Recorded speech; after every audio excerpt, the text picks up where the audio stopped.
અને એ વખતે જે રાજા છે એ હાથી ઉપર બેસીને આખી રામલીલાના દર્શન કરે.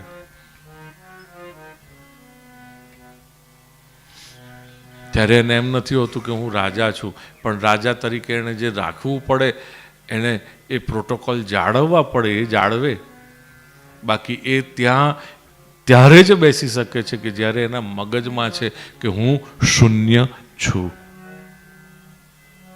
મહાત્મ્યના 6 અધ્યાય આપણને શૂન્ય બનાવે છે, અને શૂન્ય બનાવવાનું આપણને જો કોઈ કામ કરતું હોય તો એ છે સૌથી મહત્વનું અગત્યનું ચરિત્ર, અને એ છે ધુંધુકારી.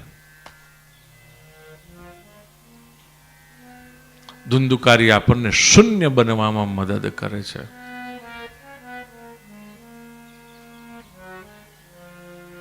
એમ્પ્ટી, ખાલી.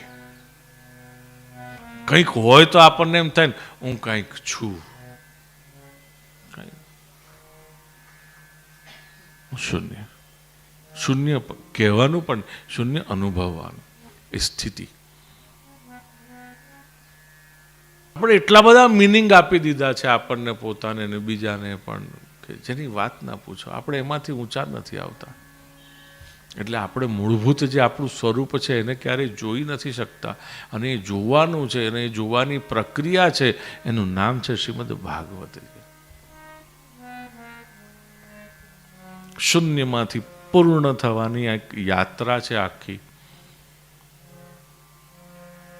એટલે જે આ શૂન્યની પ્રક્રિયા છે, મહાત્મ્ય, એને કીધું છે એમ્પ્ટી. અને આ બહુ મોટું મહત્વનું સ્ટેટ ઓફ માઇન્ડ છે, જે આપણે બધાએ બનવાની જરૂર છે, જો આપણે બધાએ પૂર્ણતાની આ યાત્રા સાધવી છે, કૃષ્ણને પ્રાપ્ત કરવો છે તો.